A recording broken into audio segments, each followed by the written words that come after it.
So morning song இன்றைக்கி வந்து வா மச்சானே வா மச்சானே சாங், அது இறுதி சுற்றி படத்தில் உள்ள சாங்கை தான் போட்டிருக்காங்க. அது ஒரு பாக்ஸிங் பேஸ்ட் மூவி. ஸோ ரயானுக்கு தான் டிடிஎஃப் வின்னர் அப்படிங்கிறது தான் அதில் மென்ஷன் பண்ணியிருக்கிற மாதிரி நான் ஃபீல் பண்ணுறேன்.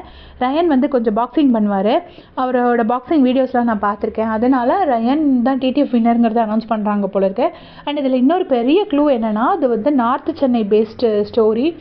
நான் மஞ்சரி ஒரு இதில் சொல்லியிருப்பாங்க, நான் வந்து நார்த் சென்னை பொண்ணு, வட சென்னை பொண்ணு, ஸோ அதோட ஸ்டீரியோ டைப்பை உடைக்கணும்னு சொல்லி தான் நான் இப்போ சவுத் சென்னையில் நான் இருக்கேன்.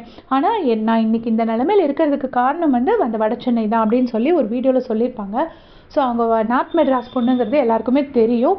ஸோ மஞ்சரி தான் எவிக்டடுங்கிறது தான் எனக்கு தெரிஞ்ச இன்றைக்கி கிடைச்ச க்ளூ. அப்புறம் இன்னொரு விஷயம் என்னென்னா, வா மச்சானே மச்சானேன்னு போட்டிருக்காங்க. ஸோ ஜாக்லின் வந்து அன்அஃபிஷியல் போலில் லாஸ்ட்டில் இருக்காங்க. லாஸ்ட்லனா மஞ்சரிக்கு அடுத்து லாஸ்ட்டில் இருக்காங்க. ஜாக்லினும் பவித்ராவும் மாறி மாறி வந்துட்டு இருந்தாங்க. இப்போ பார்த்தீங்கன்னா ஜாக்லின் இருக்காங்க. ஸோ அன்அஃபிஷியல் போல் வந்து நிறைய பாட் ஓட்டிங்லாம் பண்ணுவாங்க. பிஆர் பாட்ஸ் வந்து நிறையா இன்வைட் பண்ணி மக்களை கன்ஃபியூஸ் பண்ணுறதுக்காக தப்பாக ஓட் பண்ணுவாங்க. அது மாதிரி கூட இருக்கலாம். 90% வந்து ஜாக்லின் போகிறதுக்கு சான்சஸ் கிடையாது. இருந்தாலும் ஜாக்லின் எப்போவுமே வந்து மஞ்சரியாக மச்சான் மச்சான் மச்சான்னு கூப்பிடுவாங்க. ஜாக்லின் வாயில் தான் அந்த மச்சாங்கிற வார்த்தை ரொம்ப ஜாஸ்தியாக வரும். அதனால் இதை ஜாக்லினை வந்து பயமுறுத்துறதுக்காக இப்படி ஒரு சாங், ஜாக்லின் ஃபேன்ஸை பயமுறுத்துறதுக்காக இப்படி ஒரு சாங் போட்டிருக்காங்களா என்ன அப்படிங்கிறது தெரியல. பட் மஞ்சரி கன்ஃபார்ம் எவிக்டட், அதுதான் மார்னிங் சாங்கில் எனக்கு கிடைச்ச க்ளூ.